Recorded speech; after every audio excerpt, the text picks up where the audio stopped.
অনেক কিছু হারালাম 2025-এ। তোমাদের একে একে সব ভিডিওগুলো তোমাদের দেখাচ্ছি। আমি কোনো ব্লগার না, কিন্তু জীবনে বেঁচে থাকতে হলে সমাজের মধ্যে অনেক কাজের মধ্যে হাত দিতে হয়। তার মধ্যেই আমি আর কি একজন, যে কাজগুলো করি সমাজে টুকটাক সেই জিনিসগুলোই তোমাদেরকে তুলে ধরি বারবার।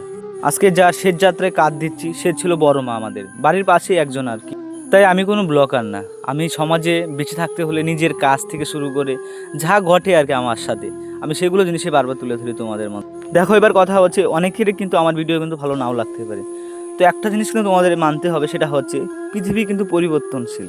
আজকে যা দেখছো, যা ঘটছে, এই দিনটাই যে থাকবে শুধু তা না, পরিবর্তন হবেই কিন্তু। কেউ জন্ম, কেউ মৃত্যু, এটা বয়েই চলবে। তো সেই দিনগুলোয় যদি আমরা ক্যামেরায় বন্দি করে রাখতে পারি মুহূর্তগুলো, তাহলে কি কোনো ক্ষতি হয় বলো? তো এটাই ছিল শেষ যাত্রায়। আর রাস্তা এরকম ছিল যে একদম ভয়ানক।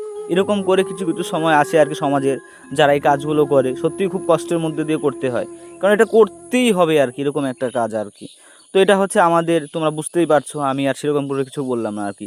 এটা এরকমই একটা শেষ যাত্রায়, যে যত বড় লোক হোক না কেন, এই জায়গাটা একটা দিন আসতেই হবে, সে আগে পরে যাই হোক। তো এইটা জানি না তোমাদেরকে আমি কিছু বোঝানোর জন্য বা তা না, বাস আমার ভালো লাগে ভিডিও করতে, আমি সেই জিনিসগুলোই আমি তুলে ধরি তোমাদের। বাড়িতে আসলাম, আসার পরে কিছু নিয়ম কারণ থাকে আর কি স্নান করার। একদম তো ঘরে হুড়হাড় করে ঢুকানো যায় না, বা ঢুকার নিষেধ আর কি। তো আমিও স্নান করে নিলাম।